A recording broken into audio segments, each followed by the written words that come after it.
The bad guy's in. Look who's talking. Go in peace. Should we get out of here? You read my mind. If there's anything we can do, boss.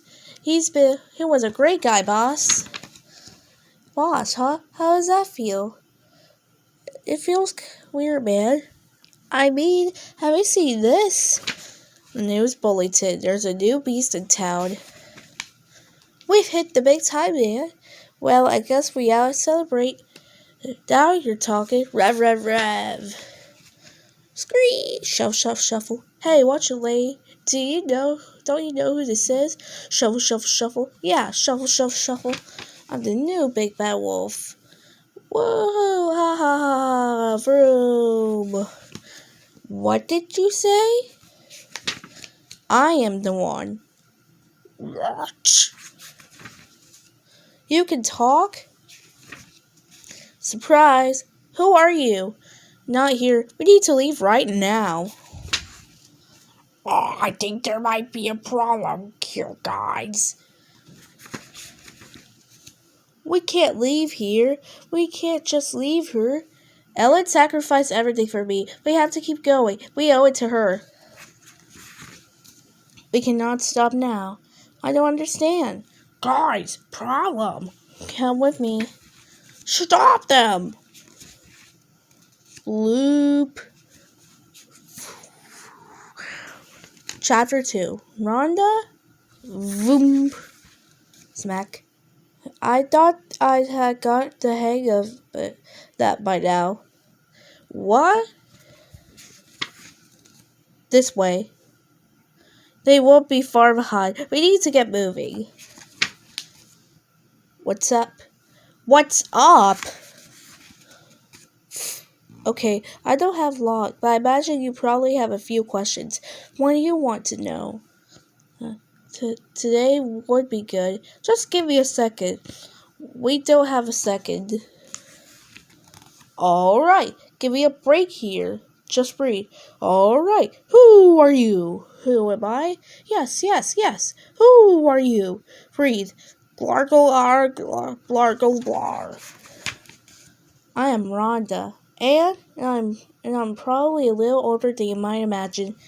You see, that centipede has been the ultimate force of darkness in the multiverse since the beginning of time. Trillions of years, in fact. But thankfully, there is no dark without light. I am the light. That's me. So what are you saying? So what are you saying? You're the ultimate force of good? Yes, that is what I'm saying.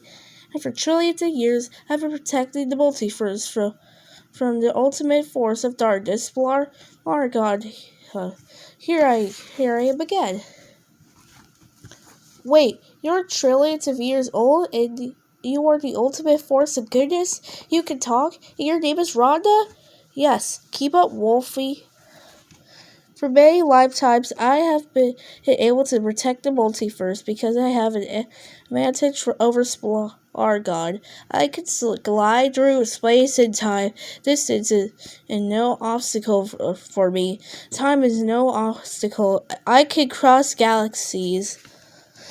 I can visit the future. I can visit the past.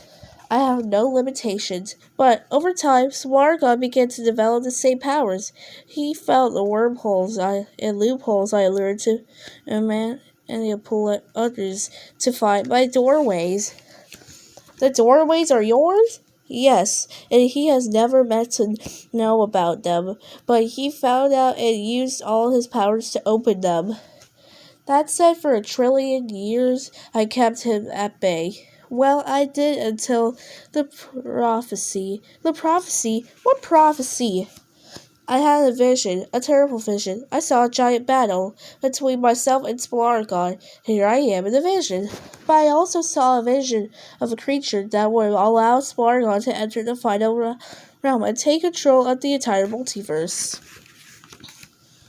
A creature? You don't mean? A vision was a serpent. Was of a serpent. The vision was a snake.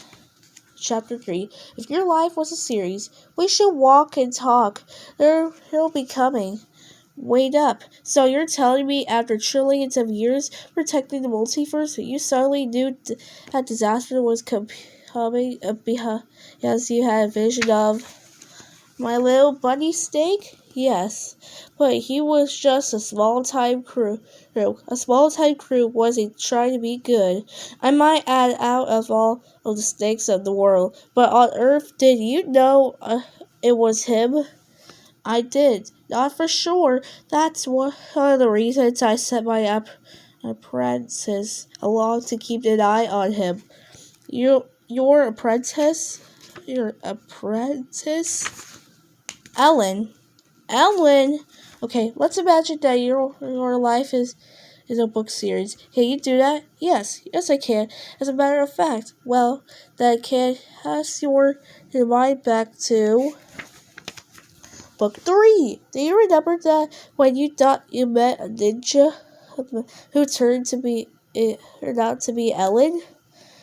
But she was there that day because she was following Marmalade. No, she knew Marmalade was a rotten leg, but she also knew that he wasn't a real threat. He was mostly there to get close to Snake and keep my eye out of any signs of trouble. And when trouble came, if your life was a series, it would have been book 11. Hang on, pump your brakes. Your apprentice? Ellen isn't trillions of years old. Too, is she? No. She's mortal, like you, but she's rather explanational, I notice. She is orphaned when she was young. I found her wandering alone as a child. She was sometimes extraordinary about her, even then. It wasn't always easy, but her heart was always pure. I don't know why, but after so many millions of years, I decided to train someone and share my secrets. She did not disappoint. She told us that she was the one. She did. She did that for me. Once she learned of that threat of the multiverse, its Blargard's plan to it annihilate me. He came up with a single but extraordinary plan. She volunteered to be a decoy. She sacrificed herself to avoid the attention of all evil towards her.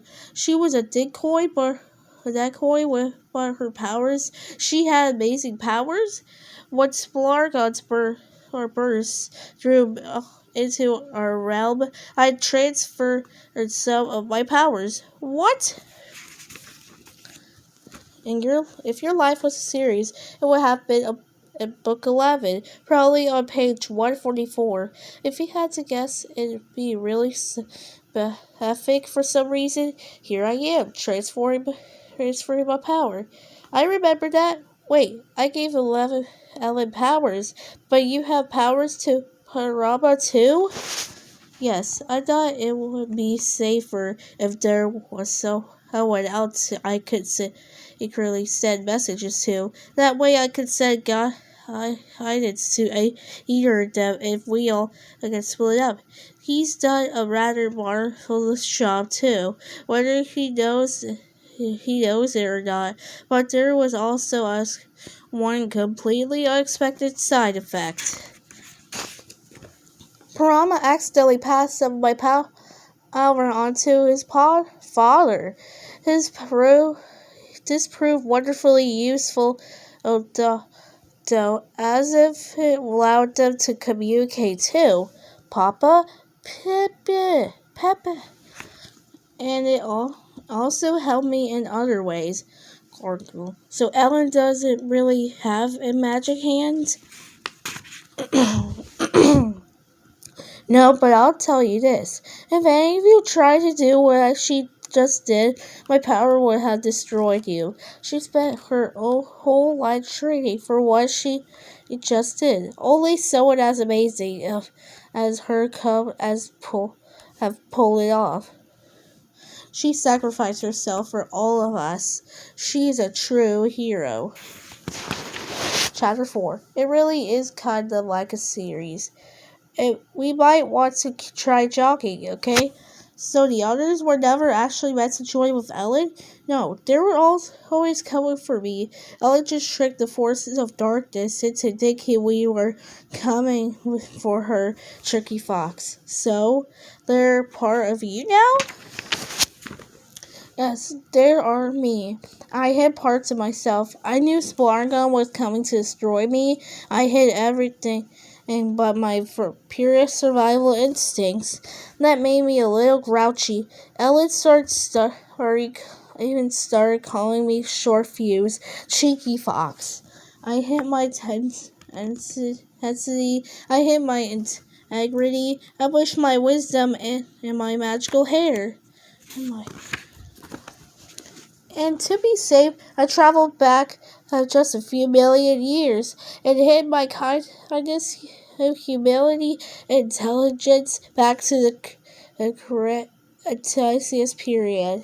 Milton? Yes, but how? Remember when you went into space in that stolen rocket? Do you mean? Yes, I mean book 5. If your life was a series, yes, I'm feeling, yeah. Well, what you don't know is that I came along on that trip and keep an eye on you. I am up top, next to the arrow. See? And I must confess, I tinkered with the escape pod so that when you took off, it went a little farther than you expected. You're the reason we went back there? Yes. It was deliberate, yes. So if our life was a series, then that dinosaur episode actually wasn't totally random, because if our life was a series, that book would probably have made some of the more critical readers say, "Oh, this book is a bit far-fetched and pointless. This series is completely derailed. Are you telling me they would be wrong?" Yes, this would be completely wrong. If your life was a series, all your readers would be rewarded by discovering that nothing is random. In fact, any negative critics would find themselves completely agone with the egg on her faces. They would probably even rethink some of their life choices to become kinder in general.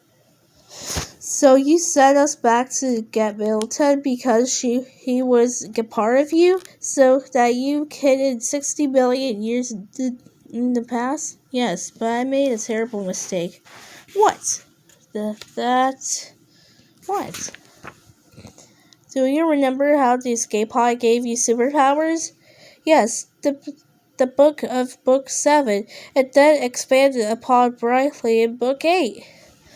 Well, that was a side effect of my powers. I didn't think it would hurt, but when all that power got delivered solidly into Snake, the climax of Book 9 and the surprise reveal in the dynamic story of our final in Book 10, yes, and that started the descent into darkness.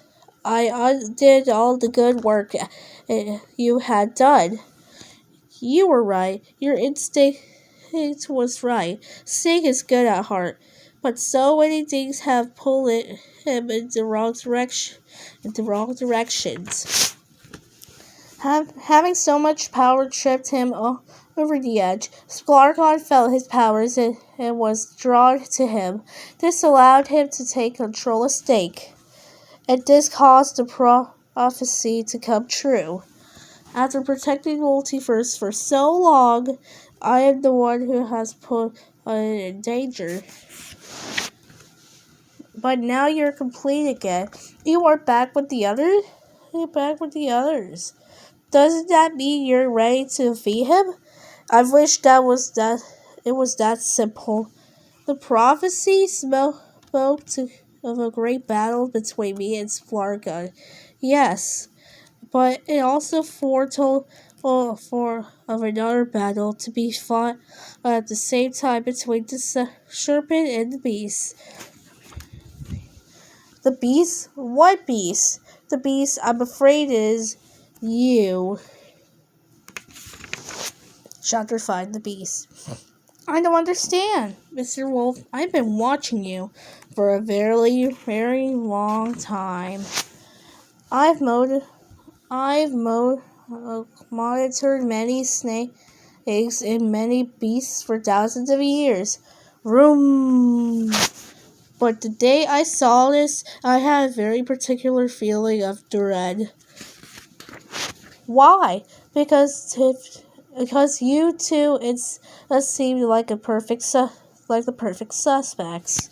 Sorry of my life. Yes, I apologize, but please know how much I respect what you've done. How much you have changed. And Ellen was so inspired by you too. You were extraordinary, Mr. Wolf. You may be the beast, but you are the beast of the side of God. Good. And you have nothing less than the fate of the multiverse in your paws. I still don't understand. You will, but for now, I must leave now. Leave me? Here? Why? I must take my true form, and that will take me a little while. Your true form? What do you don't really look like? What sort of animal are you exactly? If your life was a series, it would be the first to ask that question. I'm just I'm disguised as a Tasmanian devil, obviously, but now I must shed my disguise. It was a pretty good one too. Did you notice how Abe didn't even recognize me? I was quite pleased with that. But stay strong, Mr. Wolf. I shall return. No, wait. I don't even know which direction to walk in. Where do I go? I must head directly towards Splargon, and he's easily to find. You must walk in whichever direction feels the most bad, but... Chapter 6, The Nightmare Realm. Great! What are you doing here, Wolf? You got no one to blame but yourself. Hey guys, let's go good. Let's be the good guys club. You idiot. I'm clueless. You literally have no clues. Go whichever way feels bad. What's that supposed to mean? Does this way feel bad? Nope. What about spin this way? Nope. Whip. What about this way? Tingle, tingle, tingle. Blog. Okay, yeah, this way does feel pretty. Slice. Gulp. Bad. Slice. Maybe it wouldn't feel so horrible if I tried slice. Skipping. Tra la la la la. Slice. I'm off to see. Huh? Slice, slice, slice. Gah! Foof, foof. Okay, no more skipping. Sure, look, that was weird. Maybe I'm just tired of seeing things. Whack, flip, wah! Tired seeing things and hearing things, maybe. What? Whack, flip, wah! Wah! Whack, whack. Emmylou! Foof. Whatever this is, I really don't like it. So whoosh. So whoosh. Kitty! Fuff. Hey! It's been hard enough.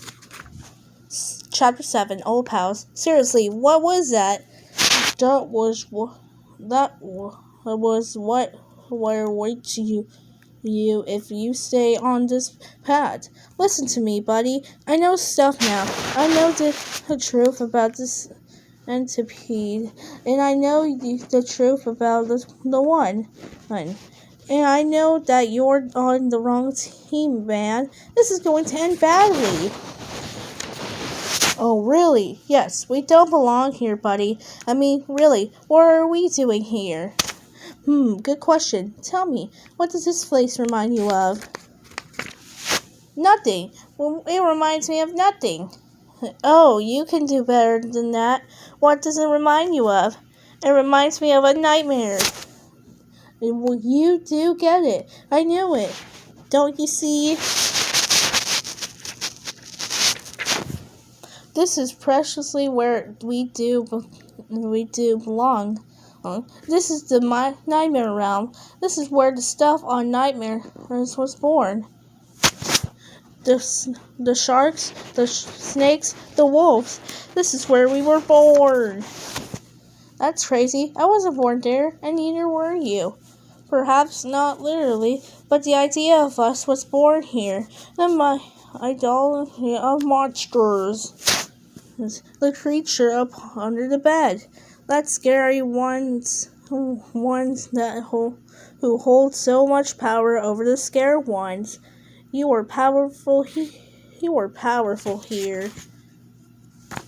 And when we harness that power, we can take you out into the multiverse and have anything we want. It's beautiful, Wolf, and it's time. You've run out of chances, pal. Are you ready to stop being stubborn and just be what you were born to be? Remember. Yeah.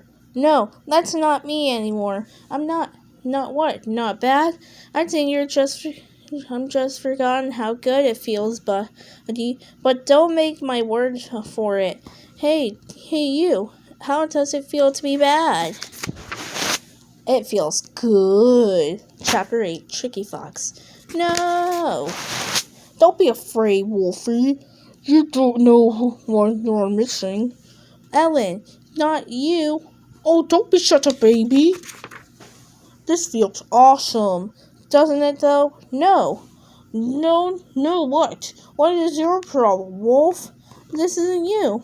Why are you being such a big baby? This isn't either of you, but it is us. And we're never been happier. No, it's not you. It's Larg. Gah! Chapter 9, The Dread Overlord. Smack. Ah!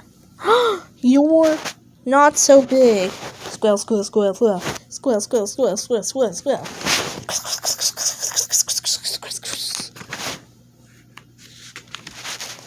He needs our help. Is it time? It's time! This is it. You ready? You better be. Bad Guys Book 19 coming soon.